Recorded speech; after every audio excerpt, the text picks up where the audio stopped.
उत्तर प्रदेश सरकार की police constable पुनर्परीक्षा magistrate की निगरानी में 39,600 परीक्षार्थी देंगे परीक्षा। 23 अगस्त से 31 अगस्त तक होगी पुलिस कांस्टेबल भर्ती परीक्षा। 23, 24, 25, 30 और 31 अगस्त को भर्ती परीक्षा होगी आयोजित। बुलंदशहर जिले में परीक्षा के लिए कुल 10 परीक्षा केंद्र बनाए गए हैं। 5 दिन में कुल 10 पालियों में आयोजित होने वाली परीक्षा में 39,600 परीक्षार्थी होंगे शामिल।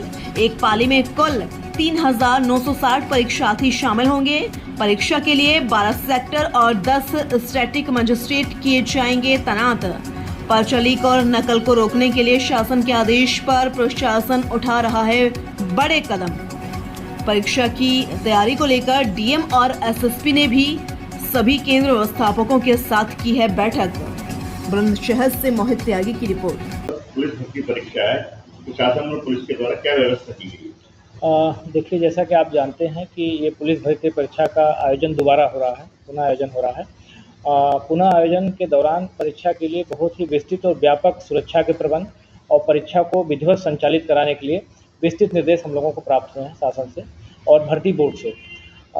इसमें जो है परीक्षा की शुरुआत ट्रेजरी में पेपर आने से लेकर के होती है, तो ट्रेजरी का ही प्रबंध सबसे पहले हम लोगों ने पूरी ट्रेजरी को खाली करा के उसको स्पेशली इस परीक्षा के लिए ही स्ट्रांग रूम के रूप में घोषित किया और ट्रेजरी में पेपर आकर के रख गए हैं। उसके लिए प्रॉपर सुरक्षा है। वहाँ पर एक 24x7 कंट्रोल रूम बना हुआ है। पुलिस की गार्ड वहाँ पर है। सीसीटीवी कैमरे की निगरानी में प्रश्न पत्र रखे गए हैं और पूरी तरह से ट्रेजरी की सुरक्षा की गई है। इसके बाद जो केंद्रों की स्थिति जहाँ तक है, तो पूरे जनपद में हमारे यहाँ 10 परीक्षा केंद्र हैं और सभी परीक्षा केंद्रों को जो आयोग के मानक थे, यानी भर्ती बोर्ड के जो मानक थे, उस मानक के अनुरूप ही बनाया गया है और उस मानक के अनुरूप ही केंद्रों का चयन माननीय भर्ती बोर्ड ने किया है। उसमें सभी कमरों में सीसीटीवी कैमरे की व्यवस्था रहेगी। प्रत्येक केंद्र पर जो है एक कंट्रोल रूम रहेगा और जिसमें पुलिस के एक कंट्रोल रूम प्रभारी के रूप में पुलिस के एक अधिकारी को नामित किया गया, जो निरंतर पूरी गतिविधियों को उसमें कंट्रोल रूम में मॉनिटर पर देखता रहेगा। सभी परीक्षा केंद्रों पर परीक्षा सुचारू रूप से संचालित करने के लिए जो 10 सेक्टर मजिस्ट्रेट और उसके साथ साथ 2 अतिरिक्त सेक्टर मजिस्ट्रेट रिजर्व में तैनात किए गए हैं।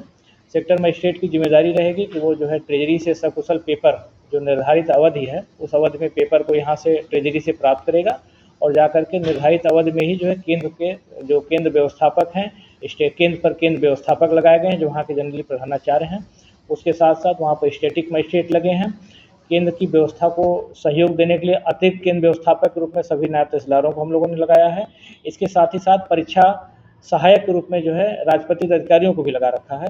तो केंद्र पर इतने अधिकारियों की टीम लगी रहेगी जो प्रश्न पत्र को प्राप्त करेगी और जो भर्ती बोर्ड के निर्देश है उसी बोर्ड के अनुरूप आगे की कार्रवाई करेगी और परीक्षा को संचालित कराएगी। कितने कैंडिडेट्स अपीयर होंगे? देखिए, ये परीक्षा जो है 5 दिन चलेगी और 5 दिन में जो है प्रत्येक दिन 2-2 पालियों में चलेगी। तो इन पूरे जो 10 पालियों में जो परीक्षा होगी 39,600 के लगभग अभ्यर्थी इस जिले को आवंटित हैं और वो जो है ये उसमें परीक्षा में ये प्रतिभाग करेंगे।